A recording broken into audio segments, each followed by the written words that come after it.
हमारा ब्रह्मांड इतना बड़ा है कि जिसके आकार के बारे में हमें कोई भी आइडिया नहीं है और इसी ब्रह्मांड में इतने सारे ग्रह सितारे मौजूद हैं जितना धरती पे रेती के दाने नहीं हैं। तो आज के इस वीडियो में इसी ब्रह्मांड में मौजूद कुछ रहस्यमय और अजीब ग्रहों के बारे में मैं बात करूंगा और हो सके तो इस वीडियो को एकदम लास्ट तक जरूर देखना, क्योंकि लास्ट वाला प्लैनेट सबसे अजीब और कमाल का होने वाला है, द डायमंड प्लैनेट। इस प्लैनेट का असली नाम है 55 कैनक्री ई और ये एक ऐसा ग्रह है जो कि हीरे का बना है। इस प्लैनेट का हीरे से बना हिस्सा हमारी धरती के पूरे वजन से लगभग 3 गुना ज्यादा है। इस प्लैनेट को साल 2004 में डिस्कवर किया गया था।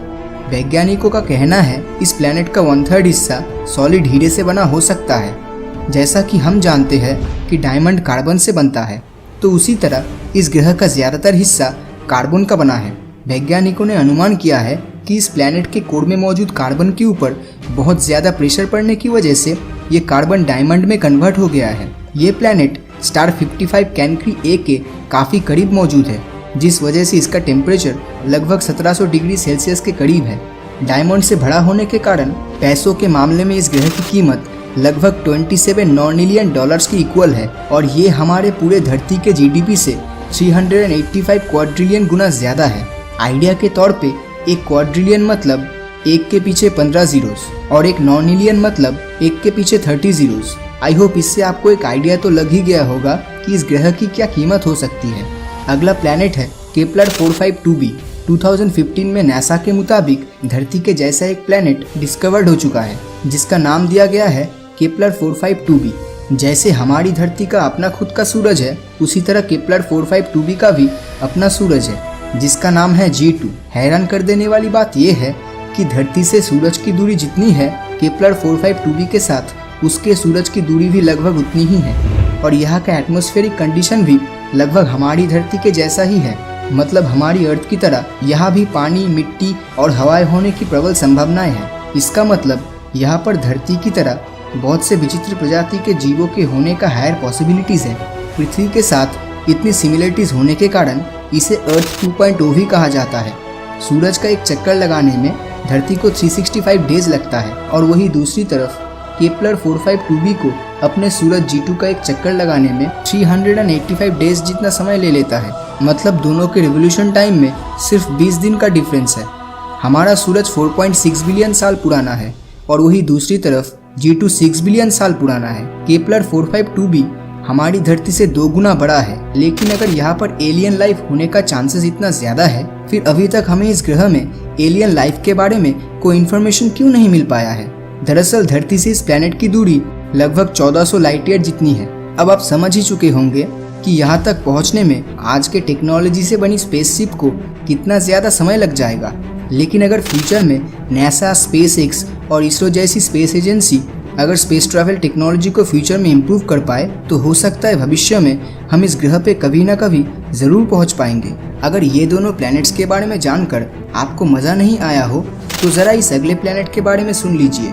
ये ऐसा प्लैनेट है जहाँ पर बारिश ज़रूर होती है, मगर वो पानी का नहीं बल्कि कांच की होती है। असल में इस ग्रह का वायुमंडल सिलिका के पार्टिकल से बना है और ये सिलिका रेती में पाया जाता है। और ये कांच की बारिश कोई मामूली बारिश नहीं है, क्योंकि यहाँ पर हवाएं लगभग 8700 किलोमीटर पर आवर के रफ्तार से बहती है। आइडिया के लिए बताना चाहूँगा, ये स्पीड साउंड के स्पीड से लगभग 7 गुना ज़्यादा है। सुनकर यकीन नहीं होता है ना, लेकिन सच्चाई यही है। एक सेकंड के लिए इमेजिन कीजिए आप एक ऐसे प्लैनेट पे हो जहाँ पर ये सिलिका पार्टिकल कांच के रूप में आसमान से गिर रही है, और वो भी साउंड के स्पीड से 7 गुना ज़्यादा तेज़ी से। ये तो इमेजिन करने में भी डर लगता है। इसके साथ इस ग्रह का तापमान लगभग 930 डिग्री सेल्सियस के करीब है, जो यही सिलिका पार्टिकल को पिघलाकर कांच में कन्वर्ट कर देता है। ये प्लैनेट HD 189773b को बाहर से देखकर कौन बता सकता है कि यहाँ पर कांच की बारिश होती है। अगला प्लैनेट है ग्लिस 436b। इस प्लैनेट को 2004 में डायमंड प्लैनेट के साथ ही डिस्कवर किया गया था। इस ग्रह की खासियत ये है कि ये एक आग में जलने वाला बर्फ का प्लैनेट है। अब ये सुनकर हर कोई बोल सकता है कि भाई ये क्या बकवास कर रहा है, ग्रह पूरा बर्फ से बना है और फिर भी जल रहा है। लेकिन यकीन मानिए फ्रेंड्स, यही इस ग्रह की खासियत है। और इस प्लैनेट का एवरेज टेम्परेचर 450 डिग्री सेल्सियस है। मतलब पूरी तरह बर्फ से ढका हुआ प्लैनेट जिसकी एवरेज टेम्परेचर पानी के बॉइलिंग पॉइंट से 4 गुना ज़्यादा है। लेकिन आखिर ऐसा कैसे हो पाया है?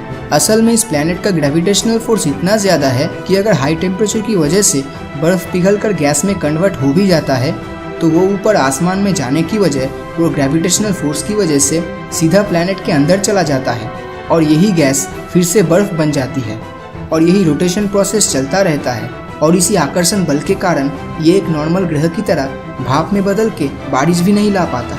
इस प्लैनेट का आकार हमारे सोलर सिस्टम में मौजूद नेपच्यून के बराबर है और अपने सूरज का एक चक्कर लगाने में सिर्फ 2 दिन 15 घंटे का समय लेता है। मतलब यहाँ का 1 साल धरती के लगभग 2.5 दिन में ही खत्म हो जाता है। तो अभी तक मैंने जितने भी प्लैनेट्स के बारे में बताया वो सब हमारी धरती से बहुत ज़्यादा दूर मौजूद है, लेकिन लास्ट वाला प्लैनेट हमारे सोलर सिस्टम में ही मौजूद है जिसका नाम है टाइटन, जो कि सैटर्न यानी शनि ग्रह का चांद है। जैसे धरती का अपना नेचुरल सैटेलाइट मून है, ठीक उसी तरह सैटर्न का भी अपना मून है जिसे टाइटन कहते हैं।